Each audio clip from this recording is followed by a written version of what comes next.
Well, it really depends on different situations. You can't, one size doesn't fit all. And of course, in the information technology arena, no one really wants to take a license. You have to take a license. And very few patents have value. Maybe 2 or 3% of a big patent portfolio has specific and direct value. 45% you might like to keep around because you may need it for counter-assertion purposes or for the future. But at least half are just totally worthless patents. In a stock portfolio, equity portfolio, you would never ask a fund manager, well, how many stocks do you own? I own 172 stocks. And the other guy says, well, I only own 65. Oh, well, the guy who owns 172 must have a better portfolio. Well, we're still at that point in IP where patent counts seem to matter more than quality. And in fairness to those who maintain patent counts, at least it's an absolute. It's a terrible measure of quality, but it's a measure, and it's finite. Mostly quality is very, very difficult to manage. In information technology, in pharma, and chem pharma, somewhat biotech, one patent reads usually on one product, like Lipitor. Lipitor is a $12 billion product for Pfizer, I believe it's Pfizer, and it covers this formulation. Maybe there are 1 or 2 or 3 patents, but it's not many. Validity is not an issue. It's not a matter if this patent is invalid. It's pretty clearly valid.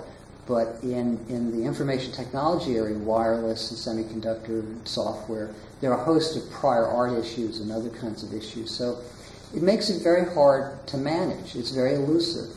What I always say, and others have said, is that you need context to understand patents, to value them, and know what you're going to do with them. And until you give it context, you put a frame around it. And I studied film at Columbia, and I taught film for 4 years. And people say, well, how did you come from film scholarship to intellectual property? It wasn't a conscious decision.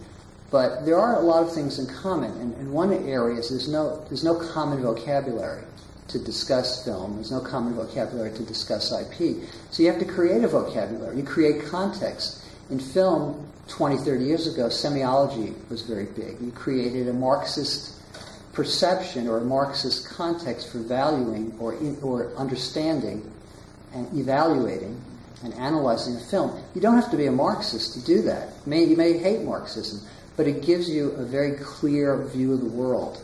You know how things are seen in Marxist analysis. Similarly, in the IP world, for patents at least, you need to give a context. You need to provide a frame. And it's very hard to do that. It's hard for the professionals to do it, and if you're a non-professional, it's even harder. Patents are valued for different reasons and have value for different reasons. Some it's for freedom of action. It could be for licensing purposes. It could be for customer relationships. It could be for supply chain, to create a supply chain relationship that allows you to get an advantageous price. It could be for creating financing.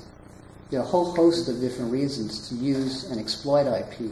It's not all about licensing. A lot of it can be, particularly for larger companies, can be about a host of other things, which I'm going to talk about tomorrow, actually.